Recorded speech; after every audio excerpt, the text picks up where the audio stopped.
Hello बच्चों, let's start the question and the question says cork tissue arises from पहला option is periderm, option B is phellogen, option C है हमारे पास phelloderm and option D है phellum.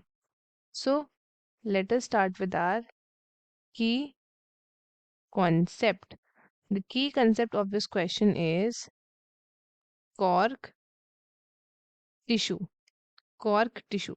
इसको हम कैसे क्या बोलते हैं? It is also known as phellum. इसको फेलम भी बोलते हैं. कॉर्क सेल्स जो होते हैं वो कैसे होते हैं? They are dead. ये डेड होते हैं जब ये क्या होते हैं? मैच्योर हो जाते हैं. और हेंस ये क्या फॉर्म करते हैं? ये फॉर्म करते हैं आउटर लेयर. क्या फॉर्म करते हैं? ये फॉर्म करते हैं आउटर लेयर. किसमें? In the stems and roots of woody plants. Of woody plants. So ये हम ब्रैकेट में लिख देंगे. ये आपके क्या होते हैं? ये होते हैं इम्परमिएबल. क्या होते हैं ये? ये होते हैं इम्परमिएबल टू. किसको होते हैं इम्परमिएबल? वाटर को. एंड होते हैं ये फॉर दी गैसेस. सो अगर हम बात करें अबाउट दी कॉर्क टिश्यू, ये पूछ रहा है कि ये कॉर्क टिश्यू आपके कहाँ से अराइज होते हैं. तो जो कॉर्क टिश्यू है ये अराइज करता है, arise from outer cells of phellogen.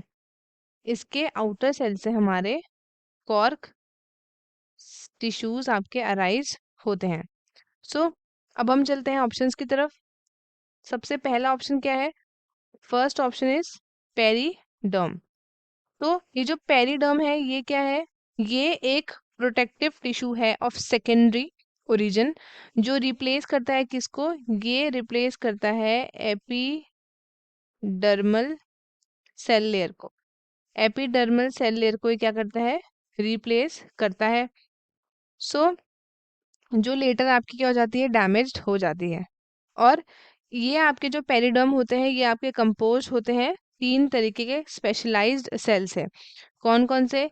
एक तो है option D, that is phellem. Then we have phellogen and then we have phelloderm. तो ये आपके फेलम या फिर कॉर्क ये फॉर्म करते हैं series of share layers at the outer most level of periderm जो कि डिराइव्ड होती है from the underlying meristematic that is phellogen layer होती है आपकी जिसको हम बोलते हैं कॉर्क कैम्बियम. सो अगर हम बात करें अबाउट फेलोजन, फेलोजन को हम डिफाइन करते हैं as the meristematic cell layer जो रिस्पॉन्सिबल है for the development of periderm. ये पेरिडर्म के डेवलपमेंट के लिए रिस्पॉन्सिबल होती है. अगर हम बात करें अबाउट फेलोडर्म, तो फेलोडर्म को हम क्या बोलते हैं? It is also known as secondary cortex. ये एक लेयर है ऑफ द पेरेन्काइमा जो प्रोड्यूस करते हैं कौन? It is produce by the cork cambium and inner secondary cortex of the cork cambium. And phellem है लास्ट. फेलम को ही हम बोलते हैं कॉर्क. और ये आपका इम्परमिएबल बायोन्ट मटेरियल होता है जो आपने देखा होगा बार्क, उसको हम बोलते हैं phellem. So the correct option would be, सबसे पहला है हमारे पास पेरिडर्म, दूसरा है phellogen, then we have phelloderm and then है फेलम. आप देख सकते हैं arises from the outer cells of the phellogen. So the correct option would be option B and बाकी के ऑप्शंस हो जाएंगे हमारे इनकरेक्ट. तो स्टूडेंट्स आई होप आपको क्वेश्चन अच्छे से समझ आया है. All the best and thank you.